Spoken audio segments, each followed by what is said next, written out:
तीन दामाद की सास पार्ट 2।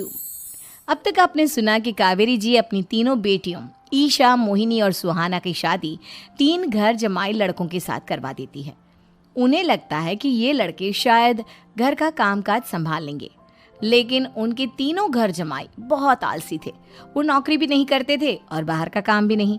कावेरी जी ने अपनी बेटियों से कहा कि वो प्रेगनेंसी का बहाना बनाकर अपने पतियों को सबक सिखाए। अब सुनिए आगे। मम्मी, आपने जैसा कहा था हमने वैसा ही किया, लेकिन देखिए ना, विवेक का हाल तो वैसा का वैसा ही है। घर में ना सुबह का नाश्ता बनता है और ना खाना। नौकरी पर जाने की बात करूं तो खाने को दौड़ते हैं मुझे। हाँ मम्मी, मैंने भी सुमित को कितनी बार कहा कि अगर नौकरी नहीं करनी तो कोई छोटी सी दुकान ही खोल लो। घर का खर्चा कैसे चलेगा? देखो दोपहर के 12 बजने आए और जनाब अभी तक सो रहे हैं। हाँ मम्मी, ईशा और सुहाना ठीक कहती हैं। अविनाश का भी यही हाल है। जब मैंने अपनी प्रेगनेंसी के बारे में कहा तो मुझसे कहने लगा, अरे दूसरी लड़कियां तो 9-9 महीने तक नौकरी करती है, बस डिलीवरी के टाइम छुट्टी लेती है। मोहिनी, तुम भी नौकरी करो। अब मुझे कहाँ नौकरी मिलेगी? मम्मी बताओ अब मैं क्या करूँ? हे भगवान, क्या सोचकर घर जमाई दामाद लाई थी मैं कि मेरी बेटियां मेरे पास रहेंगी और खुश रहेंगी, लेकिन इन आलसी दामादों ने तो हमारी जिंदगी को भी प्रॉब्लम में डाल दिया है। मैं तो कहती हूँ मम्मी, हम लोग वापस अपनी जॉब पर जाना शुरू कर देते हैं। बता देते हैं इन लोगों को कि हमने प्रेगनेंसी का बहाना किया है। नहीं नहीं बेटा, ऐसी गलती भी मत करना। अगर तुमने ऐसा किया तो इन तीनों की आदत और ख़राब हो जाएगी। अरे आज नहीं तो कल कभी तो तुम प्रेग्नेंट होगी, तब वापस यही प्रॉब्लम आएगी। तब क्या करोगी तुम तीनों? हाँ मम्मी, आपकी बात तो बिल्कुल सही है। इन लोगों को तो सुधारना ही पड़ेगा। लेकिन कैसे? अपने बच्चों के आने की खबर सुनकर भी इन लोगों पर कोई असर नहीं हो रहा। पैसे कमाने के लिए घर से बाहर निकलना ही नहीं चाहते ये तीनों। अब मेरे दिमाग में एक प्लान आया है। तुम तीनों चिंता मत करो, उन तीनों को बुलाओ, फिर मैं बात करती हूँ। थोड़ी देर बाद कावेरी जी अपने तीनों दामादों को सामने बुलाकर अपनी बात कहना शुरू करती हैं। अविनाश, सुमित और विवेक, देखो बेटा, मैं ना तुम तीनों से बड़ा प्यार करती हूँ, इसीलिए तो तुम्हें घर जमाई बना कर रखा है मैंने। अरे मम्मी जी, सीधे सीधे कहिए ना, क्या बात है?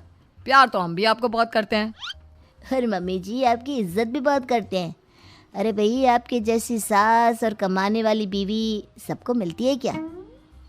हाँ मम्मी, विवेक और सुमित ठीक कह रहे हैं।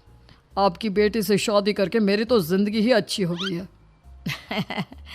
जानती हूँ मैं, और ये भी जानती हूँ कि तुम तीनों अपने अपनी बीवियों से बहुत प्यार करते हो। बेटा, बात ऐसी है कि हमारे कुल गुरु ने कहा है कि प्रेग्नेंट होने के बाद मेरी तीनों बेटियां शुरू के 4 महीने हमारे गांव में जाकर रहेगी, जहां मेरे चाचा जी रहते हैं। अरे लेकिन क्यों मम्मी, गांव में जाकर रहने की क्या ज़रूरत है इन तीनों को? वो क्या है ना बेटा, हमारे परिवार को एक श्राप है। अगर मेरी बेटियों ने यहाँ पर बच्चा पैदा करने की कोशिश की तो उनके बच्चों को कुछ भी हो सकता है। इसलिए अब से लेकर 4 महीने पूरे होने तक इन्हें गांव वाले घर में रहना पड़ेगा। हाँ तो इसमें प्रॉब्लम क्या है मम्मी जी? हम भी वहाँ जाकर रहेंगे, पिकनिक मनाएंगे। अरे भाई, बीवी जहाँ हम भी वहाँ। हाँ यार, आइडिया तो बहुत अच्छा है। शहर की ज़िंदगी में रह रहकर परेशान हो चुके हैं, अब कुछ दिन गांव में बिताएंगे। तुम लोग समझने की कोशिश क्यों नहीं करते? तुम में से कोई भी वहाँ नहीं जा सकता, और मैं यहाँ रहूँगी ना तुम तीनों के साथ। 4 महीने की तो बात है, उसके बाद ये तीनों ही लौट कर आ जाएंगी। ठीक है मम्मी जी, अब हमारे बच्चों का सवाल है तो ये तो करना ही पड़ेगा। कावेरी अपनी तीनों बेटियों को कुछ दिन के लिए घर से बाहर कहीं दूसरे शहर में रहने के लिए भेज देती है। कुछ दिनों के बाद, अरे मम्मी जी, बहुत दिन से पिज्ज़ा नहीं खाया, मंगवाइए ना। क्या बताऊं बेटा, पहले तो बेटियां खर्चा दे देती थी क्योंकि उनकी नौकरी थी, लेकिन अब तो मेरे पास पैसे ही नहीं बचे। थोड़े बहुत पैसे हैं जो बच्चों की डिलीवरी में काम आएंगे। लेकिन मम्मी जी, आपकी बेटियों को वापस आने में तो अभी बहुत वक्त बाकी है। वही सोच सोच कर परेशान हो रही हूँ। सोच रही हूँ कल से दूध भी बंद करवा देती हूँ। अब दूध वाले को देने के लिए पैसे भी तो नहीं है ना। अरे नहीं नहीं मम्मी जी, अगर दूध भी बंद करवा दोगी तो मुझे चाय कहाँ से मिलेगी? और चाय के बिना मैं तो मर ही जाऊंगा। क्या करूं बेटा, इसके अलावा हमारे पास कोई ऑप्शन नहीं है, मेरे पास पैसे ही नहीं बचे। इस तरह कावेरी जी धीरे धीरे अपने तीनों दामादों को पैसे देना बंद कर देती हैं और घर में खाने पीने की चीजें लाना भी बंद कर देती है। अब वो तीनों बुरी तरह से परेशान होने लगे थे और इसलिए एक दिन तीनों प्लान करके घर से बाहर निकलते हैं और बाजार में जाने के बाद यार अच्छा खाना खाए हुए कितने दिन हो गए, पता नहीं कब अच्छा खाना मिलेगा। हमारी बीवियों के जाने के बाद तो हमारी हालत भिखारियों जैसी हो गई है यार। कुछ भी हो, मुझे तो आज पिज्ज़ा खाना ही खाना है। जेब में 1 रुपया नहीं और पिज्जा खाएगा, कहाँ से आएंगे पैसे? अरे देख वहाँ सामने बोर्ड पर क्या लिखा हुआ है, कंप्यूटर पर काम करने के लिए एक आदमी की आवश्यकता है। भाई मैं तो जा रहा हूँ, काम करूँगा और शाम तक पैसे लाकर आराम से पिज्ज़ा खाऊंगा। जा जा, तुझे कोई काम नहीं देने वाला, हम तो घर जा रहे हैं। चल भाई सुमित। सुमित और अविनाश वहाँ से चले जाते हैं और विवेक उस कंप्यूटर शॉप पर सारा दिन काम करके 5,000 रुपये कमा कर घर लौट कर आता है और अपने खाने के लिए अच्छी अच्छी चीज़ें भी लेकर आता है।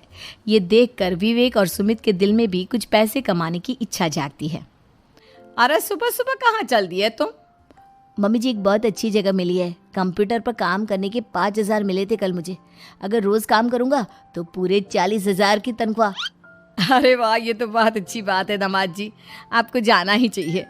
सुमित और अविनाश विवेक को इस तरह तरक्की करते देखकर परेशान हो जाते हैं और वो दोनों भी काम की तलाश में निकल पड़ते हैं। धीरे धीरे उन दोनों को भी काम मिल जाता है। अब कावेरी के तीनों दामाद छोटी मोटी नौकरी करके अच्छा पैसा कमाने लगे थे। एक दिन कावेरी उन्हें अपने पास बुलाती हैं। अरे वाह, विवेक 40,000 कमा लेता है, अविनाश 60,000 और सुमित तुम भी 40,000 के आसपास कमा ही लेते हो। कुल मिलाकर तुम अच्छे खासे पैसे कमा रहे हो बेटा। हाँ मम्मी जी, बहुत मज़ा आता है जब महीने के एंड में मोटी रकम हाथ में आती है। पूछिए मत मम्मी जी, घर में रहकर रोटी बना बना कर और तो जैसा महसूस होने लगा था मुझे तो। हाँ बेटा, तुम तीनों की बात तो बिल्कुल ठीक है और जानते हो अब तुम तीनों की पत्नियां भी वापस लौट कर आने वाली है। लेकिन मम्मी जी अभी तो उन्हें गए सिर्फ 2 महीने हुए हैं, आपने तो कहा था वो 4 महीने के बाद लौट कर आएंगी।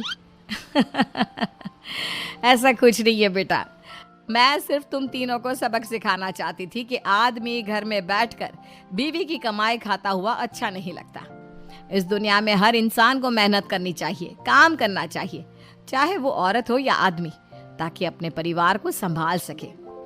कावेरी की बात सुनकर उन तीनों को अपनी गलती का एहसास होता है और कावेरी उन्हें सच बता देती है कि ईशा, सुहाना और मोहिनी शहर में ही कहीं दूसरी जगह रह रहे थे।